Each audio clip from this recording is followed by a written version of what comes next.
Okay, there's a writer, humorist named Augustine Burroughs. I don't know how popular or known at all he is here. He wrote a memoir called Running with Scissors.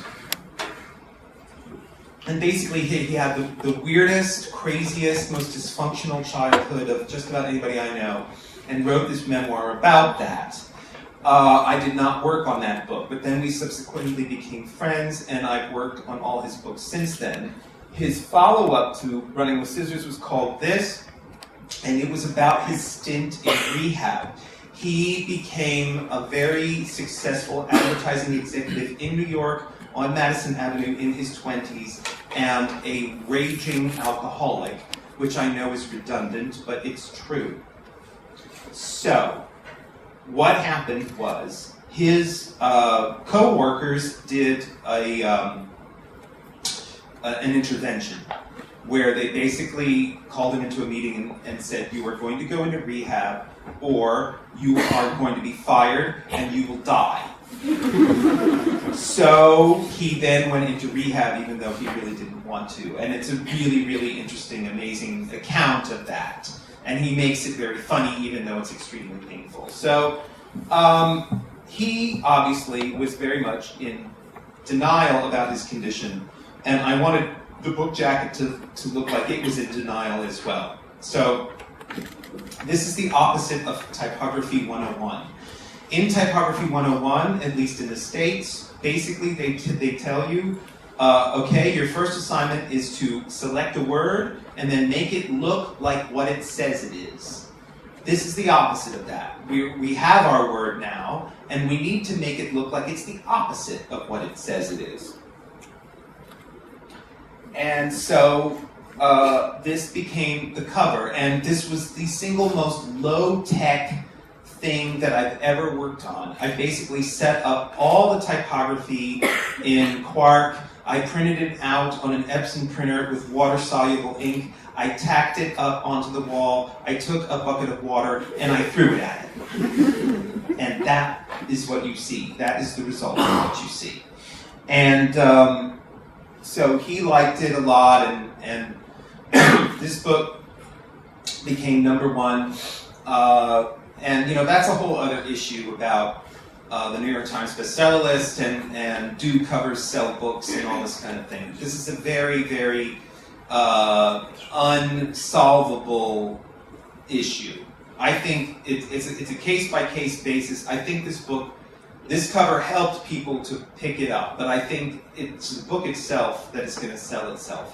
The covers alone is not going to sell it. Anyway, he was in an airport, a delayed flight on a book tour, and he was hanging out in the bookstore in the airport to see who was buying his books.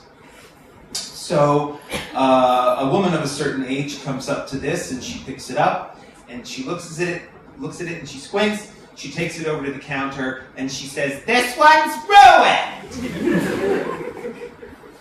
Guy behind the counter says, "I know, lady, they all came in that way."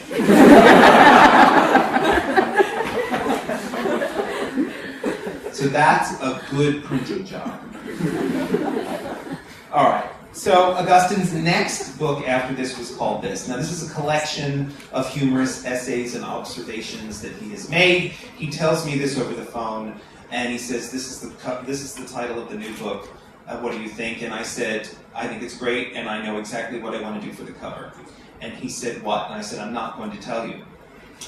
I'm a terrible lawyer for my work. Book jackets have to work regardless of what the designer has to say about them at all. They need to work on their own, whether that's in a bookstore or the size of a fingernail on the web or what have you. So I explained my concept to this photographer that I work with, and then we put an ad on the website Craigslist, advertising for a certain kind of hand model.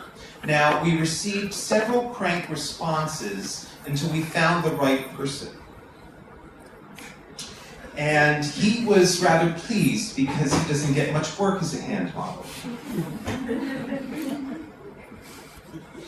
So, this was a freelance job. We get the shot, I do the design, I send it off to the art director. He writes back, he calls me and says, everybody loves this, and the reason they love it is because it's yellow and it has a hand on it. So, I said, well, whoop-de-doo, that's great. Now, a lot of that story that I just told you is complete bullshit. That is my hand. The photographer, Jeff Spear, is a Photoshop whiz, and he duplicated one of my fingers and stuck it next to the other one, and then seamed it all together. However, shortly after the book came out, Augustine, the author, received an email from a fan in Phoenix, Arizona, who said, when I saw this book in the bookstore, I burst into tears because I finally realized I was not alone.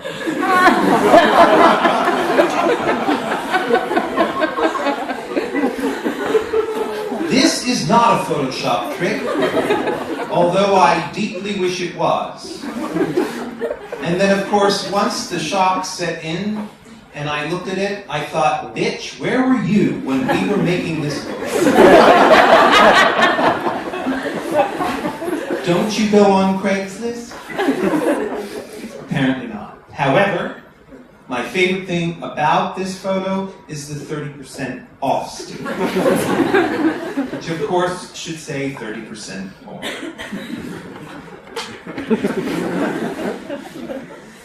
All right.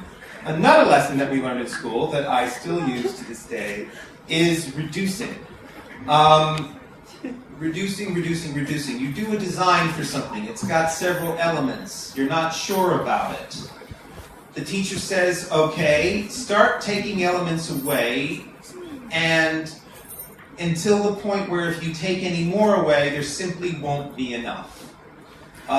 It's sort of like that axiom that your mother tells you before you go out in the evening, take off one piece of jewelry, because otherwise it will be too much. But maybe your mother didn't tell you that. Anyway, I am a huge Batman fan, as any Google search will tell you. And I was approached to design the cover of this book by Frank Miller, which was the sequel to The Dark Knight, which was then made into the movie. This is The Dark Knight Strikes Again. This is the comeback book. And he is responsible for the movie 300 and for Sin City. He has a very radical take on this material. Asked me to design the cover of this book, which was being published by DC Comics, big major comics publisher in the US. So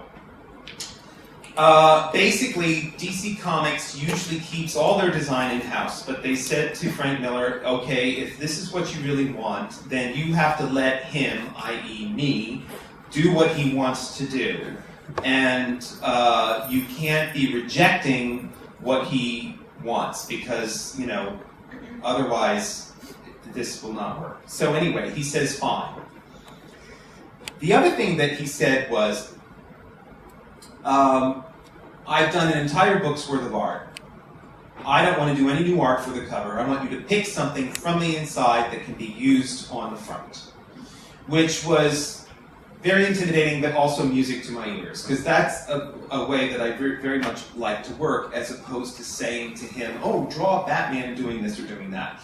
And so this is a page, very complicated page with all these panels and multi-things going on. But basically, if you look in the upper left-hand corner, Batman in this sequence is flying after he just got the shit beat out of him by Lex Luthor, but he escaped and he's flying back in the Batplane, and he's trying to get back to Robin, who is subsequently also being beaten to shit by another villain, and he's trying to get there in time to save, in this case, her. And I was very taken with that panel in the upper left-hand corner, which is a super close-up of his eye. And so and then the thought the thought caption is, you know, that it's getting really bad. And so then I decided, all right, that's our central focal image, and then the rest of the cover is going to be a study in scale. That that Batman is literally looming large over all the other characters who now are sort of like lined up in this strip underneath him: Plastic Man, Superman, Captain Marvel, Elongated Man, Wonder Woman, the Atom, and Robin. And he is literally looming large over them. And then it's a fairly basic typographic treatment underneath it. So I show this to Frank. He loves it. Loves the approach. Oh my God, this is so great. This is so cool. It then goes off to DC Comics. They hated it. A multiple syllable hated it. And so all the tables were turned. That Frank then had to remind them that they said to him that you have to go along with whatever he does, but they didn't want to because they didn't like it anymore, because they said, we want a cover with Batman on it, not a big giant blue eye. This could be anybody. This could be Barney. This could be one of the Teletubbies. In a foul mood, but there you go. And so he had to really fight for this, and he prevailed. He won, and that was how the book went out. And I think all of these things are a case-by-case basis. If this was a Batman book by somebody that nobody had ever heard of, with a story that had no reference to anything else, okay, this could be a problem. But basically, we're building on the audience's previous knowledge of what the first book was, of how it radicalized the whole concept of Batman and completely revitalized it. And now they are ready for this. They are ready for this as an image of Batman. All right, entirely different subject, sort of, religion. Wow, terrible. This is a scholarly book on the history of blasphemy that we published at Knopf. And I featured a work of art by Andre Serrano called Piss Christ, which created all sorts of problems in the early 90s for the National Endowment for the Arts in America. This is, you can't really see it, but it is an image of a crucifix immersed in urine that he then photographed and did get a grant from a government agency to create. And so this created a huge firestorm of negative publicity for the National Endowment for the Arts in the US, and it was a big problem. But anyway, for this book jacket, it was perfect, because that's what the whole thing is about. The whole thing is about what does it mean to blaspheme, and how does this function in our society.